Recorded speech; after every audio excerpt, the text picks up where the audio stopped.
What have we done today?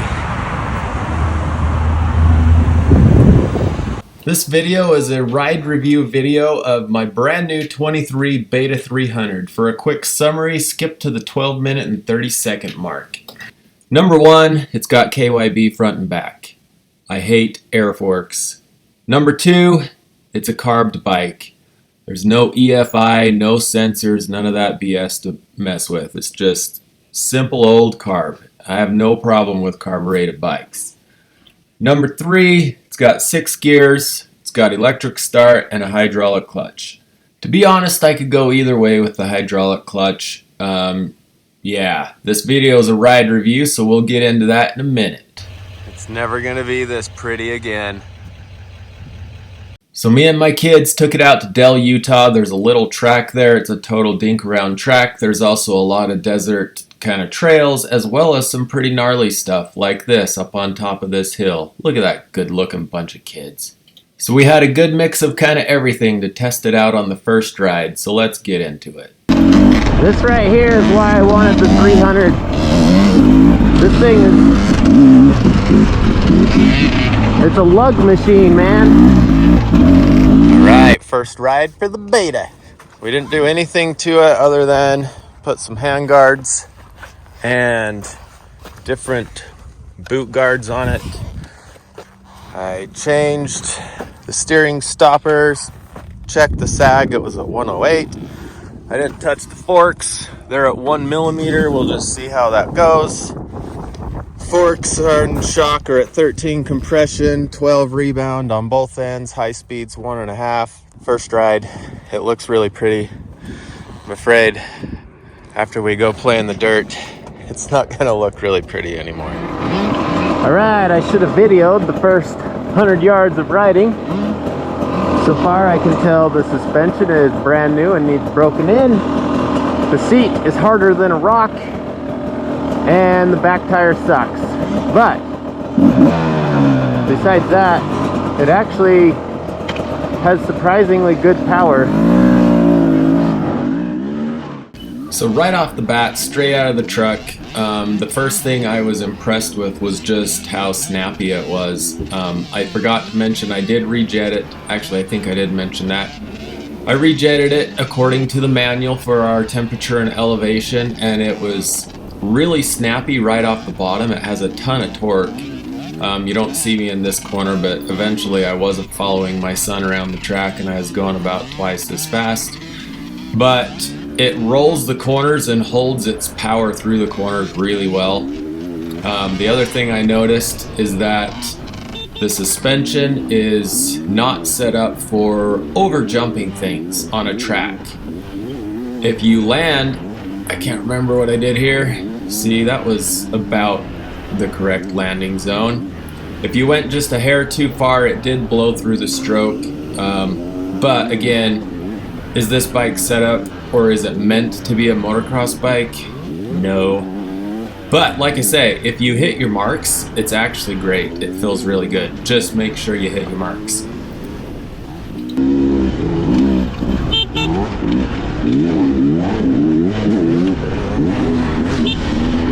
Love that horn. Okay, this thing's awesome. Okay, first impressions. The suspension is not hard enduro kind of suspension. It's like,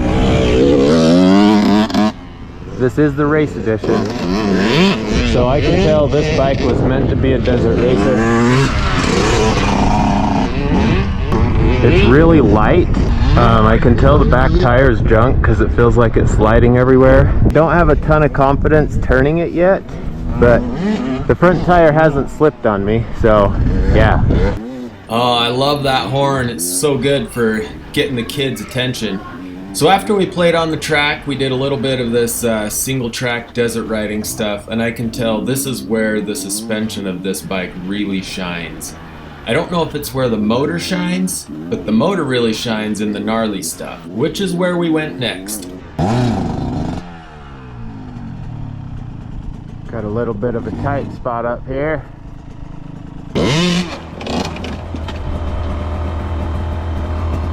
Listen how this 300 just chugs through here. Super low RPM.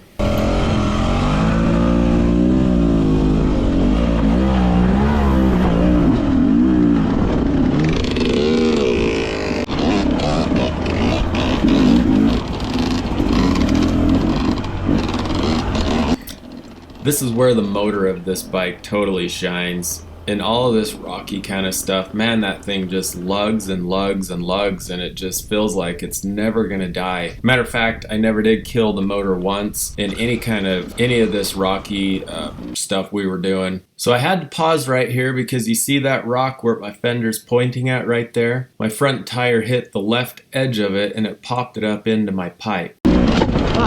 Beep. So I stopped and looked, and yep, there's the dent. I am not happy about that. I knew if I rode this bike before my pipe guard showed up, something stupid would happen, and sure enough, it happened.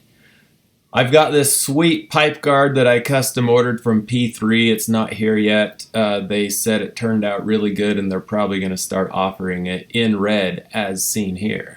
It's still in the mold, but they're going to cut it out of the mold and I should have it this week. But yeah, it wasn't here in time. Once we got into this slower technical terrain, I stopped, made a couple adjustments. I tightened my chain, raised my brake lever, and loosened the compression on both ends just a little bit, get it more compliant. I think overall it's brand new suspension. It really just needs broken in before I make too many comments about the suspension. And I'm a little annoyed at myself. This is the first good rocky gnarly hill climb we got to. There's a guy stuck up there on the hill. And I videoed me riding the kid's bike up, but not the Beta. This looks like a hill for Daddy.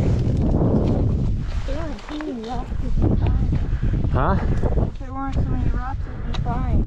Abigail was kind of annoyed I took her bike. She said if it wasn't for all the rocks, she would be just fine. And she's probably right. She's riding awesome.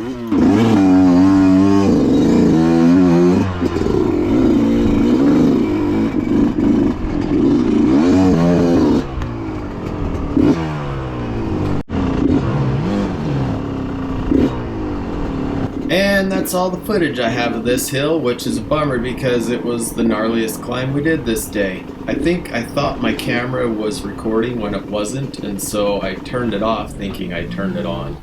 But as you guessed it, I went up this hill just like Graham Jarvis, of course, so, you know, no video to prove it. But there is this hill. This hill was not as bad as the other one.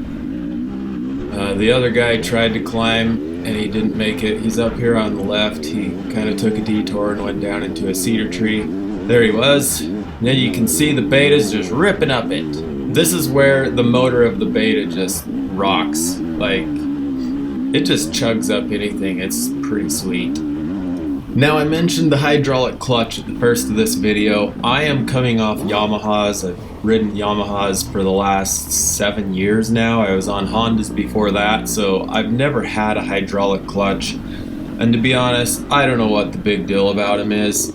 But the reason I'm throwing this clip in here is because through here in these rocky, slow technical sections, to be honest, I kind of struggled finding that perfect engagement point of the clutch. I never did kill the bike. It was more an issue of me knowing how and when and where to really let the clutch out and gas it and blip the throttle and whatnot. I think it's more just an issue of me getting used to that more narrow band of engagement that a hydraulic clutch has versus a cable clutch. To be honest, I love my cable clutches and I wouldn't mind keeping my cable clutch. But I think it's all just in what you get used to. So I'll get it. Next clip is our first breakdown. Here's the first thing that went wrong. These wires on my horn popped out. They need crimped on the horn better. And I need a horn because I gotta honk slow people.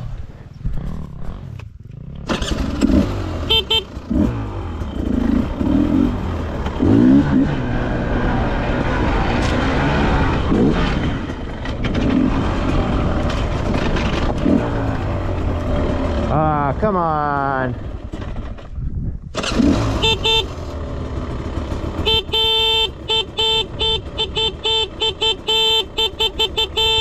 I know she's rolling her eyes in her helmet.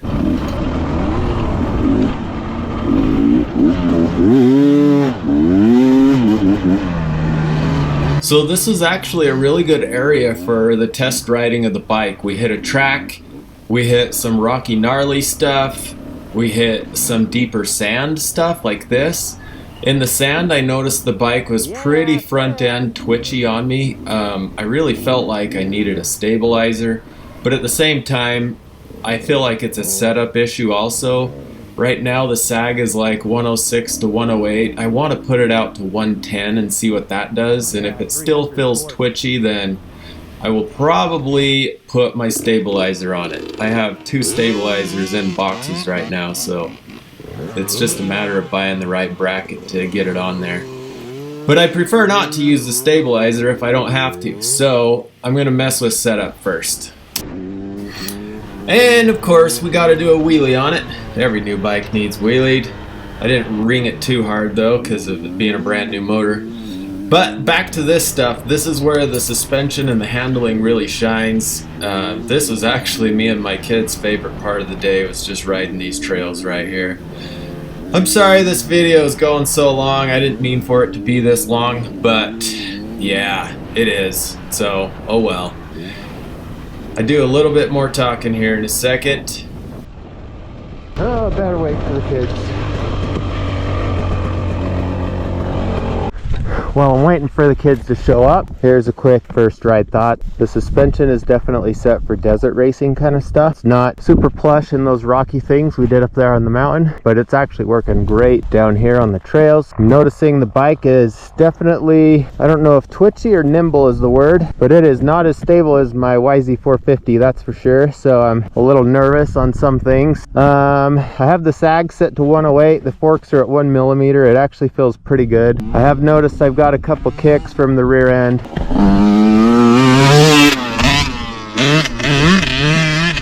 There goes Tyson. And there's Abigail. Anyways, been pretty fun. Oh, it starts way quicker than my 450.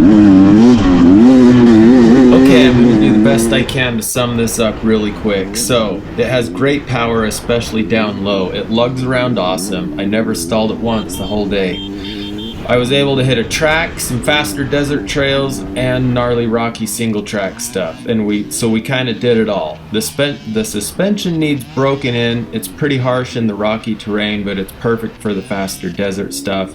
It kind of blows through the stroke if you over jump something on a track, but it works pretty good there too. I do love how fast it starts. It's like a half a second push of the button and it's running. The front brakes are better than anything else I own. I about crashed twice because of accidentally locking the front tire up. It's not as stable as my 450, but that may just be me being rusty. I actually haven't ridden since October. The deep sand was pretty sketchy for me. I didn't dare lay it over hard in corners, but again, I haven't ridden since October, so my sag's at 106. I may go to 110 before putting a stabilizer on it. It's probably a combination of setup and me being rusty.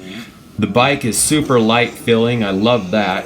I'm not used to the hydraulic clutch. It has a narrow window of operation, so fanning the clutch is not a strong point yet. I just need to get used to it. The seat definitely sucks. It's harder than the rock, and so is the rear tire. I can't wait to burn that thing off. I'm hoping the seat will break in a little bit. If it doesn't, I'll be getting softer seat foam for it. The horn wires did rattle off. They just need crimped on the horn a little bit better, and that's fine. I felt slightly cramped on the bike. I'm gonna move the handlebars forward one hole to see what that does. Overall, I loved it. I just need to get used to it. Even though I didn't feel comfortable laying it over in the corners, the front end never did slide on me, so I just need to figure out its limits. I got a lot of comments at the gas station and parking lot. Everybody thinks it's beautiful, and it is. It looks really good. And lastly, they advertise it has a counterbalanced motor. If it does, it's a pretty crappy one. You actually don't notice it low to mid throttle, but you definitely notice it above mid throttle. And that's it, everybody. Thanks for watching this video. I'm gonna cut this off before we hit the 15-minute mark because I try to keep my videos short, and this one definitely ran long. Thanks for watching.